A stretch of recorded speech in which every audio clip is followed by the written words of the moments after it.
masters, sweet ladies, I'm Hugo, the Lord's nephew. The feast of all souls, I ran from my tutor, Latin and grammar, no wonder. I ran to the woods, where I saw his tracks, this big, and the mud he scratched, bottom side the trees. Followed his friend straight to his bed, and found it warm. There was a boar in the forest. When I came back, there was my uncle, rod in hand, but he didn't strike. I told him, there's a boar in the forest. Why then, we'll go hunting. As for you, you'll hunt like a man or be flogged like a boy. Help kill the boar and I'll give you the kidneys. Turn tail and I'll have the skin off your back. That night I lay and dreamed of the hunt, the underbrush stirring, the snort of the boar, its foul mouth foaming, tusks like scimitars. Those tusks can slice a man, but that's not the worst. The man that dies from the wound of a boar loses his soul. Dawn came, we mounted. Long before noon the dogs caught scent and the hunt was on.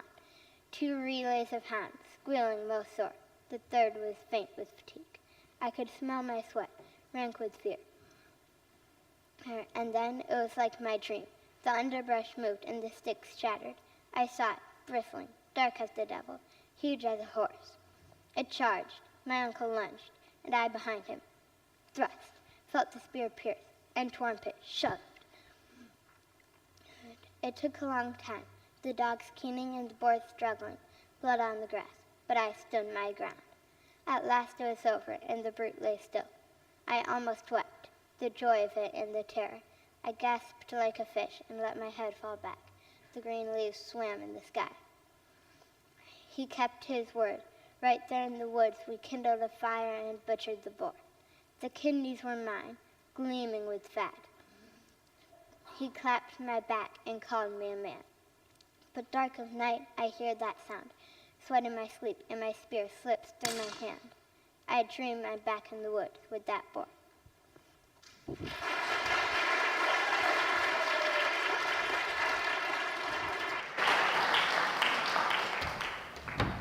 Good masters, sweet ladies, I'm Taggart, the blacksmith's daughter.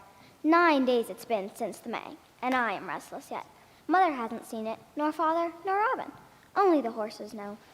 It was May Day, and the others, even mother and father, at their age, had gone off into the woods, wanting bluebells and cowslips, and kissing under the trees. I used to go when I was little. I liked to pick flowers and peek, but I am older now. My friends have sweethearts. There's no one for me, and I know why. I'm too tall. Father says his father was a giant of a man, and somehow his size came down to me. Mother says I'll likely not marry at all. It's a world of trouble. You'll save yourself, says Mother. Childbearing and child dying. And no doubt she's right. I always weep when the hogs are slaughtered. I'm not strong enough to bear and lose. My fine girl. That's Father. He taught me the work of the forge, and even Robin admits there's no one better to quiet a horse. I lay my hands on them, and I can feel them trembling. So I know how they feel. They're like me, timid. So I breathe sweet peace to them, not through my lips, but through my hands. And they hear me, not through their ears, but through their skins. The others went to May, and I stayed behind, spinning in the sunshine. The morn was as clear as glass, and I was happy as a singing bird. And then he came, leading his horse, and the horse limping, head down, as fine a horse as I've ever seen, a fair gray palfrey, a wondrous horse. But I was gazing at the boy. His hair was brown, not golden like the knights in the story, and his eyes were as dark as rivers. The wonder was in his face, the shape of it. I don't have words. He wore a blue cloak, bluer than the sky, and in the clasp a sprig of white hawthorn. He'd been a May, and how I hated her, the girl he might have kissed. I was ashamed to be caught staring, so I laid my hands on the palfrey, and he gentled, as they always do. I ran my hand down the lame leg, picked up the hoof, and saw a stone caught between hoof and shoe, a grievous thing. Is the blacksmith in? His voice was like his face, proud and courteous. My palms were sweating. I can ease him. So I led the horse to the forge, and the master followed. I could tell right away that he loved his horse. I don't know what he should think, that a maid should know how to shoe a horse. He may have been startled. I daren't look. I set to work, and my hands were steady. All the time I was fishing for something to say, a fine morning, or even, what's your name? But I knew who he was. Hugo, they called him. I never did speak. I thought if I opened my mouth, he'd know my whole heart. When I finished, I wiped my hands on my apron, and he held out a coin, a farthing. I was sudden bold. I reached out my hand and shoved it away. And then, touching him was what did it, my face got hot. I could almost hear Robin. Taggart's blushing, look at Taggart's red. I turned and ran, back to the house. I crouched down with my back to the door and hid my face in my hands. I don't know why or for how long. Afterward, I went outside, back to the forge. He was gone by then, long gone. It seems a long life. I may live 50 years and never see him again. Thinking that, I bent my head and saw, lying on the anvil, a miracle, that sprig of white hawthorn from his cloak, on the anvil. If 'twere on the ground, it might only have fallen, but it was on the anvil. I picked it up as if it were holy. I couldn't stop smiling. He'd left it for me.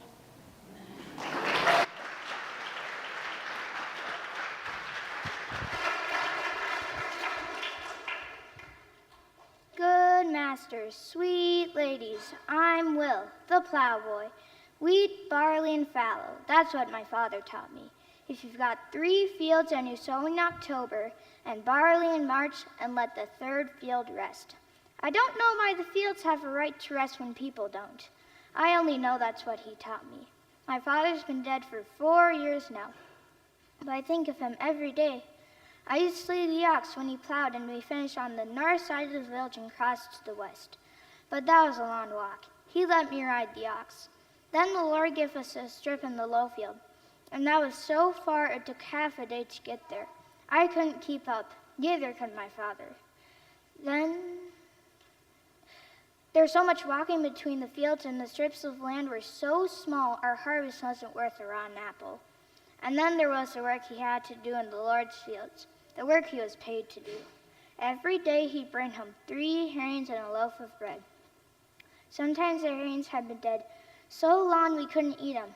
One night he came home late. My mother ran out and put her arms around him. I heard her say, "Why, what's that?" And under his smock he had a hare, most as big as a fox, still warm. He had killed it with a stone. My mother cried said he'd be hanged, but my father told her to clean the hare for supper. So we had fresh meat that night. I ate so much I was sick in the night. He told me not to tell anyone, because that hare belonged to the Lord. And I never told anyone, and no one found out. And when he lay dying, he told me to work hard and take care of my mother and sisters, even if I died of working. And I always did everything he told me. I always will, so long as I live.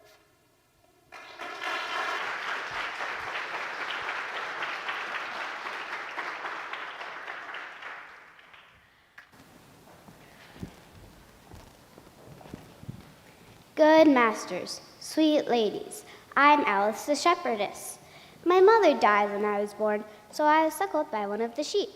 It made me, my father says, more sheep than human, which is true. All my life I've lived with sheep, drunk their milk, eaten their meat, washed their fleece, and carded their wool. Now that I am older, I help with the lambing. My hands are small, which is good, if you have to reach inside a lamb. Jilly's my favorite. She's my sister. The same mother gave us milk. Most sheep don't care, one way or another, but Jilly's the sweet of heart.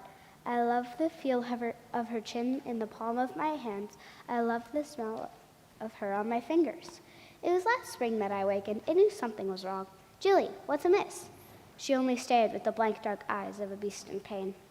I walked behind her, lifted her tail, and saw the head of a dead lamb sticking out between her legs. She had been struggling to push out that lamb, God knows how long, and me lying asleep. I rubbed goose grease on my hands and reached inside. She was bone dry. I know I hurt her, dragging out that lamb.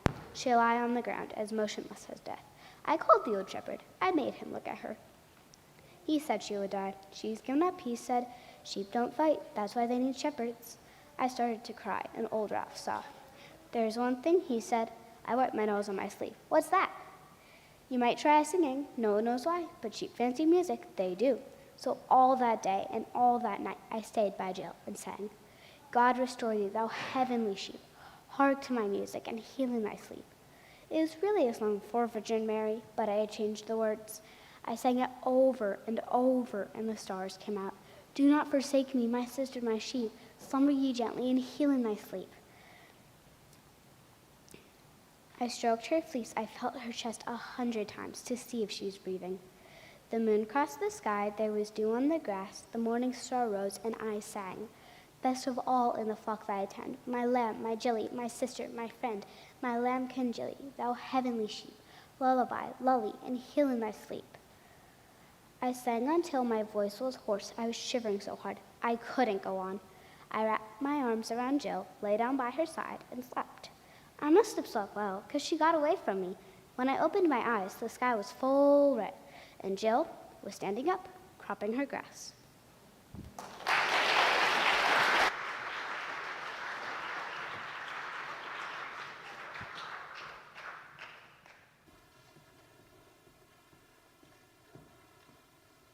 Good masters, sweet ladies, I'm Otho, the miller's son.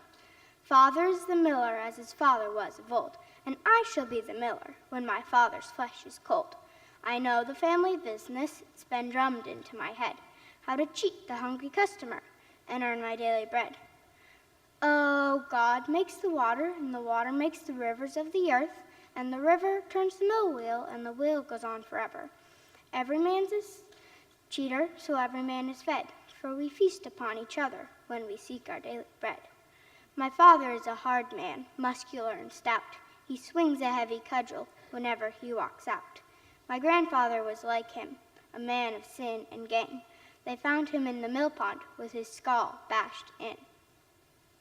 Oh, God makes the water, and the water makes the river, and the river turns the mill wheel, and the wheel goes on forever. I used to wonder why the peasants hated us so strong. They think we pick their pockets, and they're not far from wrong. Flour in the flour sack, vermin in the flour. Peasants waiting by the mill, hour after hour. They curse us as they stand in line, enjoy their little talk. My father grinds their flour and replaces it with chalk. Oh, God makes the water, and the water makes the river, and the river turns the mill wheel, and the wheel goes on forever. When you think about the matter, it's as good as any sermon, for the villains feed the miller, and the miller feeds the vermin. When I was only 4 years old, still babyish and unsteady, I tried to play with the common folk. They hated me already. They knew I was my father's son. My father serves the Lord. One day I'll show them that hating me is a thing they can't afford. Oh, God makes the water, and the water makes the river, and the river turns the mill wheel, and the wheel goes on forever. There's no use looking back, for here's the truth I've found. It's hunger, want, and wickedness that makes the world go round. For every man's a sinner, he wants his neighbor's grain.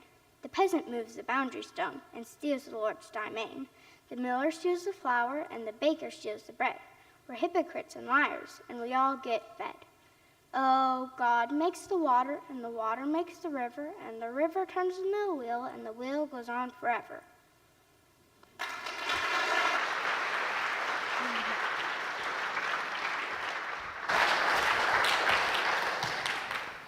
Good masters, sweet ladies, I'm Jack the Gentle. Lack-a-wit, numbskull, mooncalf, fool. That's what they call me. That's what they yell in the village when I walk through.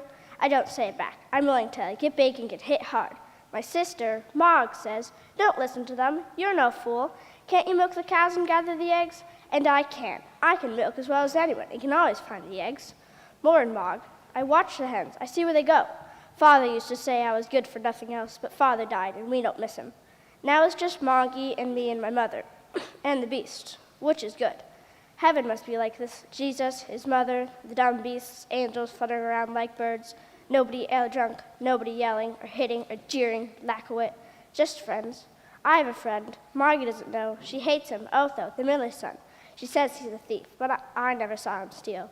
They hate him too, the other boys. When they see him, they whisper and snicker and throw rocks. One day, last winter, he was crouched down under the head crying, his nose all bloody, his eye turning black. He turned his back so I wouldn't see, but his shoulders were shaking so hard. I knew what to do because of Father. There was still ice under the trees, so I clawed up a handful and laid it against his face gently. I said what Mog always says, It'll get better, it'll get better, it'll get better. He made a noise like a bull being slaughtered, and I cried too. I said he could have my eggs, all 3. He didn't answer, just kept making that noise, his mouth open so he could breathe. His face all blood, tears, and snot. I stayed by his side until he stopped. And after that day, he's been my friend. He doesn't smile, but he hasn't forgotten. And he never joins in when the other boys shout, lack of wit, numbskull, mooncalf, fool.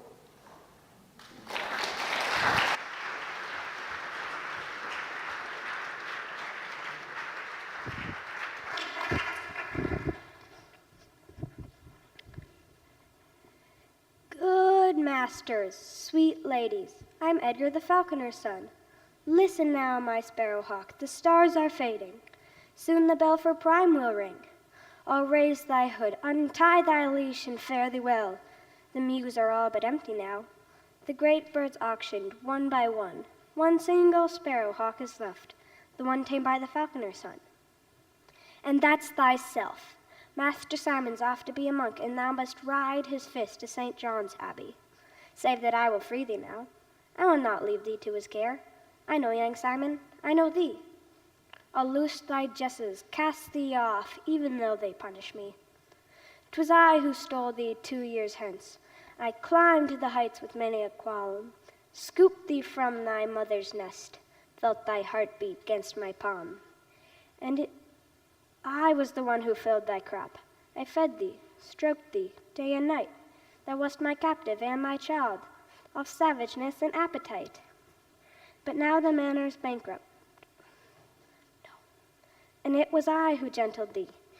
I was the one who drew the thread which sealed thy eyelids. And for thee I hungered and forsook my bed. Long in the night I walked the floor, carrying thee upon my glove. I fed thee dainties, mice, and eels, adder skin, and heart of dove. But now the manor is bankrupt, failed. The master's hawking days are done. The mews are empty save for thee, property of the master's son. But Simon will not tend to thee. He would let thee starve and pine. A callow, shallow, pampered youth, by law of justice thou art mine. What care I what they do to me?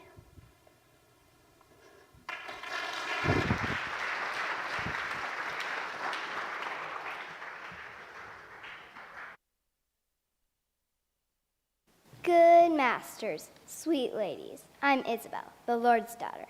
I cannot get the stain from my gown. I have tried chicken feathers, water, and ox scowl, and still this mark. My father will be angry. A fine silk gown is spoiled, but it's not my fault. I passed through the town on my way to the market, and somebody threw it, a cloud of dung. I saw the boys, but didn't know which. I was walking, eyes down, as a modest maid should. Then it hit me. I looked up and saw them, sniggering, hiding their smiles behind their dirty hands. If I told my father, he would say they all had a good beating, and maybe I should. Only one threw the clod, only one should be beaten. But which? I cannot get the stain from my gown or the thought from my mind. They hate me. Why? What have I done? With my own soft hands I've given out bread on Lammas Day. From my own purse I give to the poor. And in times of war, those self-same boys would scurry like rats and hide in my father's walls. Yet it is true, I'm better clad, better shod, and better fed than those churls. And what if I am? The Lord God chose my father to rule the same way he chose them to serve. I do but take what they would take if the Lord God chose to give to them. I want to forget the way they laughed. Their smiles were so ugly, I almost feared. They were big boys, almost men, and I was alone, except for my maidservant Emmett. Never mind, milady, she says to me, but I do mind. My gown is spoiled, and never again will I walk through the streets with my eyes cast down.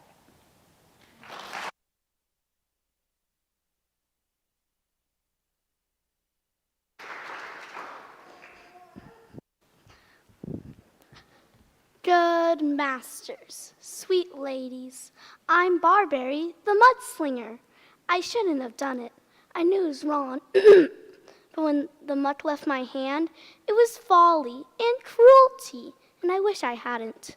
I was off to buy fish, and my stepmother said, "Take the twins." "Why?" said I. "Both of them? Bad enough with one. They're strong now, leaning their weight against my hand, dragging me in circles. I can only carry one. The other hauls at me. How shall I manage the shopping? Just take them, she said, and then burst into tears. I want them out of the house. Just take them, you hear me? There'll be more come Christmas, 6 months, she said, and the tears streamed down her face. Another babe come Christmas. I stood there with my jaw almost touching my knees. More babies? There's the twins up and running. They don't sleep at night. They still puke out most of what you scoop into them. They shriek like hawks all day long. The cottage stinks like midden. Babies mess everywhere. More babies? I wanted to scold, but my stepmother sank down in the rushes and wailed like a babe herself. It's worse for her than it is for me. Birthing the twins near killed her. So I took up my basket and snatched up the twins, one held by hand, the other in my hip. We set off for the market. It wasn't easy. The twin on the ground snatched the fish from my basket and threw it. It landed by the water trough, and I had to wade through the mud to get it back. The twin on my hip seemed quiet enough, till he started to bellow. I smelled something rank, and I felt it leak down my dress. Then I saw her. Isabel, the Lord's daughter, dressed in blue. Her hair was combed, sleek as an otter. Her veil was snow white. She had a servant to carry her basket, so her hands were free to pinch up her skirt and pick her way through the muck. Daintily, daintily, her lips were curved like the smile of a cat. Then something got into me. Maybe 'twas the devil. I dropped the twin, picked up a handful of dung, filth, Lord knows what, let it fly. Bullseye, but I didn't enjoy it, not for more than a moment, not after I saw her face. She hadn't done anything to me, and the smudge of mud against her blue gown, the prettiest dress I ever saw. I ruined it. The boys in Shamble Lane laughed. They won't tell me, they're my friends. I saw her eyes pass over me and rest on them. She thought they did it. I ought to have said something. I'm sorry, 'twas my doing, but my little brother picked up something foul and mashed it in his mouth. By the time I got to him, pried open his jaws, fished it out, and bellowed, "No!" She'd plucked up her skirts to go. Her back went straight as a knife, her head held proud. Poor girl. I was sorry, almost to weeping. On the way home, I stopped by church, dragged the twins before the crucifix, and knelt down, trying to pray and keep hold at the same time. I prayed that God would forgive me, that the muck would come out of her dress, that my stepmother wouldn't die. It made me think how all women are the same. Silk and sandcloth all the same. There's always babies to be born, suckled and wiped and worried over. And thinking of that, I added one more prayer. Sweet Jesus, come Christmas, don't let it be twins.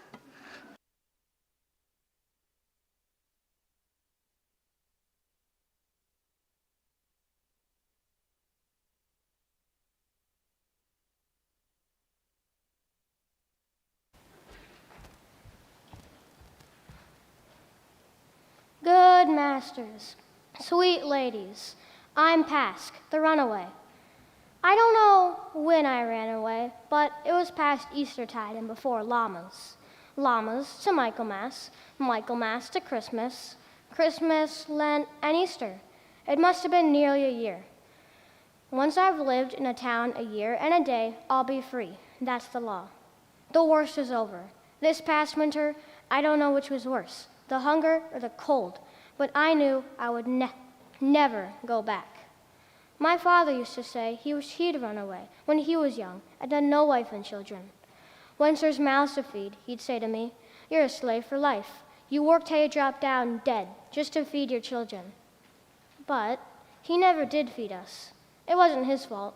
A villain only gets what the Lord lets him keep, and our Lord was tight-fisted. And then there was sickness, and my parents died, and I ran away. I wish I kept count of the days since I left. Once I'm free, I can start looking for work. Town work, the kind where you get money instead of old cabbage leaves and dregs of beer. Someday I'll get someone to teach me to make barrels or rope or meat pies. That'd be best to work around food. Someday I'm going to buy me one of those meat pies, one that's hot, and eat the whole thing all at once. And someday I'll buy new clothes. And when winter comes, I'll have shoes on my feet instead of rags and straw. And when it's harvest time, I'll go to the fair and buy a blue ribbon for the girl who works up at the kennels. She was kind to me last winter. I'd been thieving and doing odd jobs. But the snow had been falling 3 days, and everyone was within. There was nothing to steal and no work to be had. I took shelter in the kennel with the dogs. That's where she found me. I huddled by the wall, by the shadows. But she saw me. She came over and dipped her hand in the dog's bucket and held out a handful of porridge.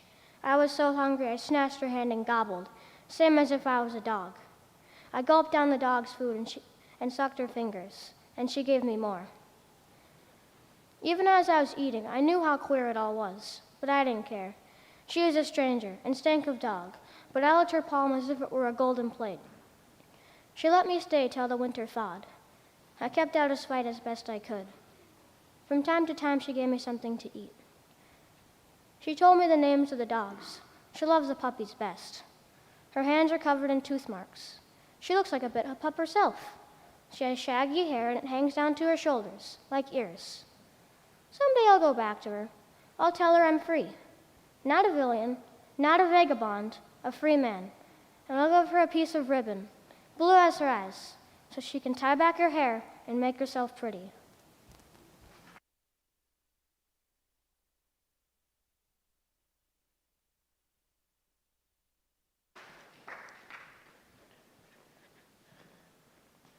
Good masters, sweet ladies, I'm Pierce, the glassblower's apprentice. After 3 years of pumping the bellows and stoking the furnace, I said to my master, "When do I learn to blow glass?" He stared at me with his one blue eye. The other was burned in a workshop fire. There was a red seam down his face where the eye had melted shut. Once I was afraid of him, not now. "When I choose to teach you," that was all he said. For the rest of the week, I was peevish and slothful. He knew I was wroth. And once he said, "You won't find it easy. It's harder than it looks." But then he said, "Now." I blinked. "What now?" "You wanted a chance to blow glass. Now try it." So I did. I'd watched him 1,000 times. I took the iron pipe, held it in the fire till it glowed red hot. My left hand, nearest the fire, throbbed with the heat. I felt the sweat run down my chest. I gathered the glass, white hot, glowing, and put the pipe in my mouth and blew, and blew. But it didn't work. The glass was stiff and it wouldn't swell. I put my thumb on the mouth of the pipe, sucked air, blew out, and all the while the glass was getting colder, duller, orange, blood red, mud red, black. I didn't dare look at him, that one-eyed stare, but his voice was kind. Again, I took the iron pipe, gathered the glass, sweated, blew.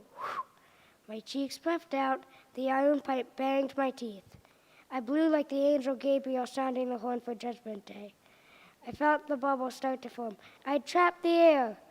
I plugged the pipe, rolled the glass, twirled it on the marble slab, and now my right hand burned and ached, and the glass was off, lopsided. I didn't dare lift my head. The glass was ruined, but he said, "Well done. St. Luke, please help me try again and keep my master well. Amen."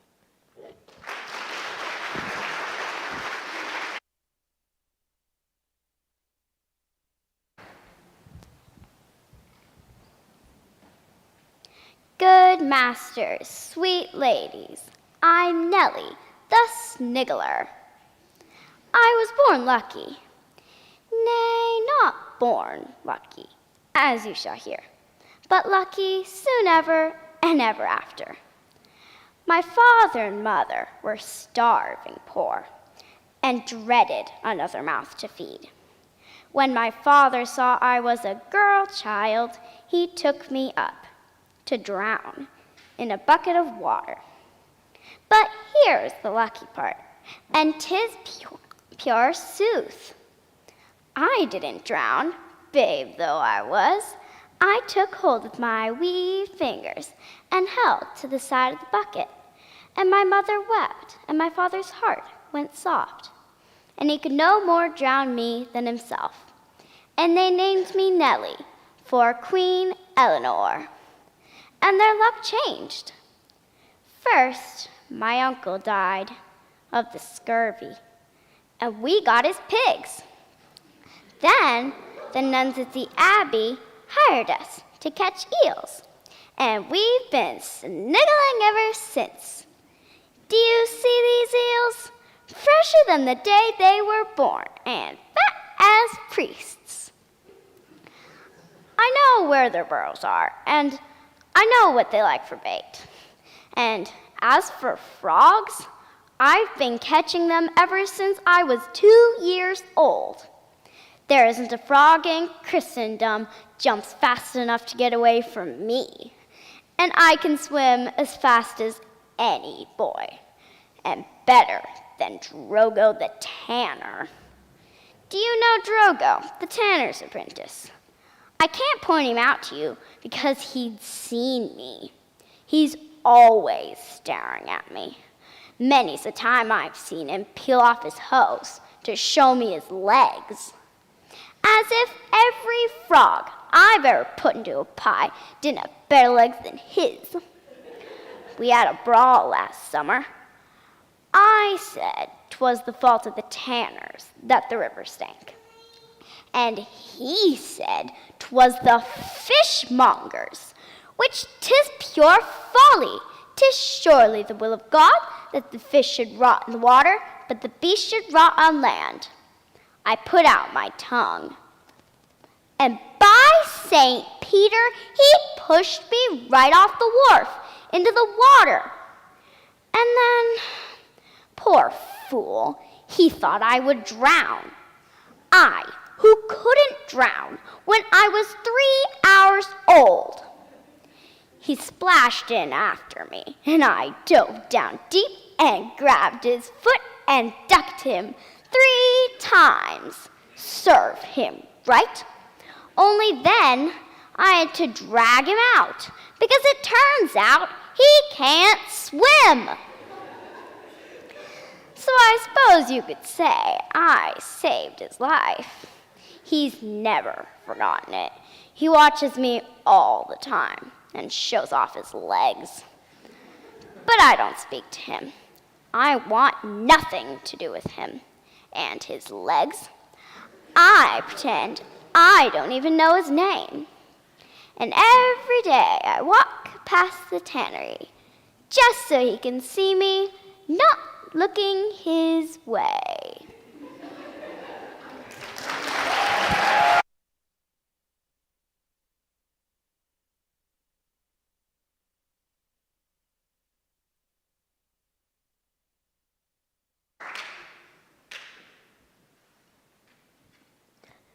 Good masters, sweet ladies, my name's Giles, the beggar, the best of my trade.